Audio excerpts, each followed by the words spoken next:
જાણો સતયુગની વાત ચેનલમાં તમારું સ્વાગત છે. તો મિત્રો, શ્રી કૃષ્ણ કહે છે, આ 3 કામ જ મનુષ્યની ગરીબીનું કારણ છે. જો તમે અમારી ચેનલમાં નવા હોય તો અમારી ચેનલને લાઈક, સબસ્ક્રાઈબ, શેર જરૂરથી કરજો. આ 3 કામ જ મનુષ્યની ગરીબીનું કારણ હોય છે. મોટાભાગના લોકો જાણતા નથી અને વારંવાર ભૂલ કરે છે. પરેશાની અને સમસ્યા દરેક લોકોના જીવનમાં હોય છે. તેમાંથી મોટાભાગના લોકો પૈસાને લઈને પરેશાનીમાં રહે છે, એટલે કે ઘરમાં રહેલી ગરીબીના કારણે. અનેક સમસ્યાથી તે હંમેશા ઘેરાયેલા રહે છે. તેને દૂર કરવા માટે ખૂબ જ મહેનત કરે છે. તે તેમાં સફળ થઈ શકતા નથી. શાસ્ત્રો અનુસાર એવી સ્થિતિમાં માટે ઘણીવાર તમારા દ્વારા પણ કરવામાં આવેલા કામ જ પણ જવાબદાર હોઈ શકે છે. કહેવાનું પર્યાપ્ત એ છે કે તમારા દ્વારા કરવામાં આવેલી નાની નાની ભૂલ પણ તમારા ઘરમાં ગરીબી લાવે છે. તેવામાં પૈસાની કમી સહિત અનેક પરેશાનીઓને તમે ઘેરી લે છે અને તેમાંથી બચવા માટે ઘણા બધા ઉપાયો જણાવવામાં આવે છે. માણસ પોતાના સુખ દુઃખ માટે ઘણા હદ સુધી પોતે જ પણ જવાબદાર હોય છે.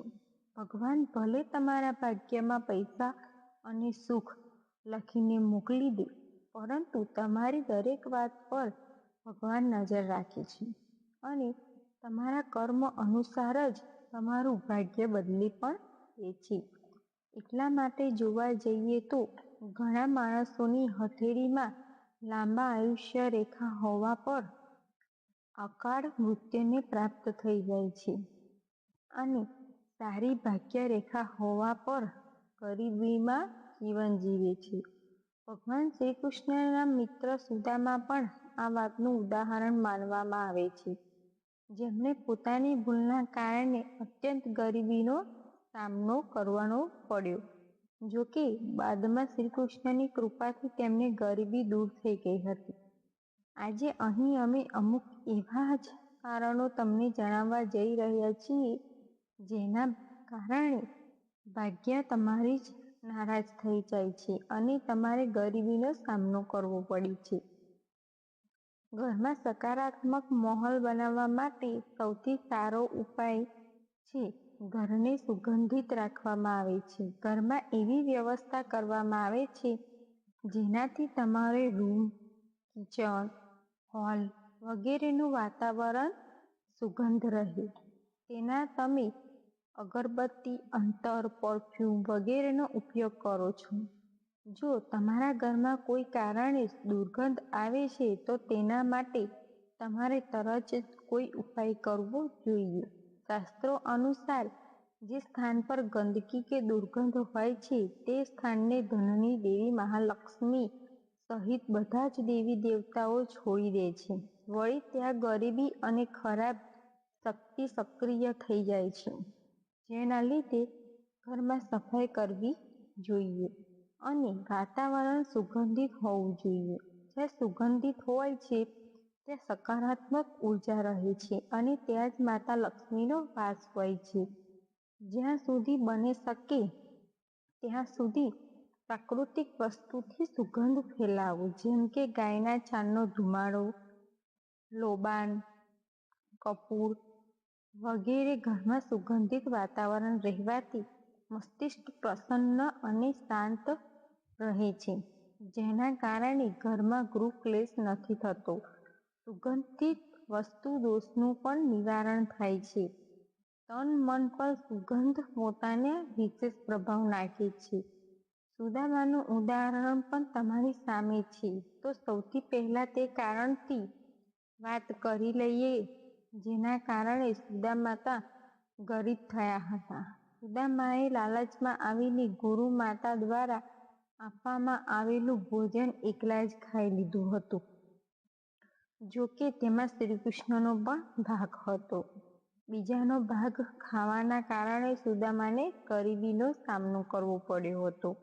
અહીં એ પણ ધ્યાન રાખવા જેવું છે કે ગીતામાં કહેવામાં આવ્યું છે કે જે ભગવાનને ભોગ લગાવ્યા વગર ભોજન કરે છે તે ચોરીનું અન્ન ખાવા સમાન ગણાય છે, જેની સજા લોકો અને પરલોક બંને જગ્યાએ સહન કરવી પડે છે. એટલા માટે બીજાનો હક ના છીનવી લો.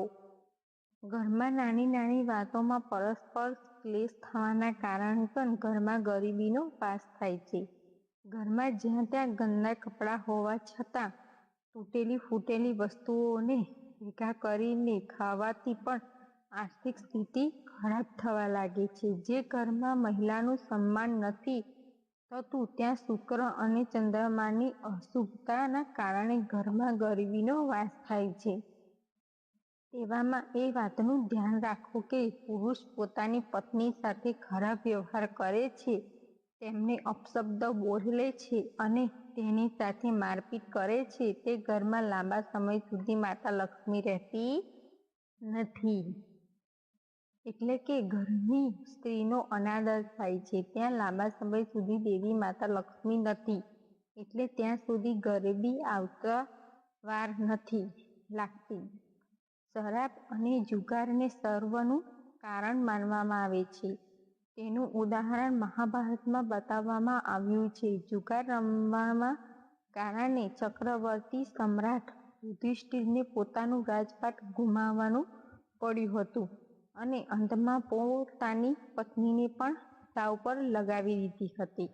યુધિષ્ઠિરને વર્ષો સુધી ભાઈ અને પત્ની સાથે જંગલમાં ભટકવું પડ્યું હતું. પરસ્પર સ્ત્રી ગમનને મહાપાપ માનવામાં આવે છે. બાલીથી લઈને રાવણ સુધી અને રામાયણથી લઈને મહાભારત સુધી તેના અનેક ઉદાહરણો જોવા મળ્યા છે, જેમાં પરસ્ત્રી પર ખરાબ દ્રષ્ટિ નાખવાના કારણે ધન સંપત્તિ વ્યક્તિ પર ગરીબ થઈ ગયા હતા. અહલ્યા પર ખરાબ દ્રષ્ટિ નાખવાના કારણે દેવતાઓના રાજા ઇન્દ્રને પણ પોતાનું રાજપાટ ગુમાવીને સામાન્ય પુરુષની જેમ ભટકવું પડ્યું હતું. એટલા માટે શાસ્ત્રો કહે છે કે આ 5 એવા મહાપાપ છે જે પરલોક અને આગલા ઘણા જન્મો સુધી મનુષ્યને ગરીબ બનાવી શકે છે. એટલા માટે આવા પાપ ક્યારેય પણ ન કરવા જોઈએ. તો મિત્રો, ફરીથી એકવાર કહું છું, અમારી ચેનલને લાઈક, સબસ્ક્રાઈબ, શેર જરૂરથી કરી દેજો.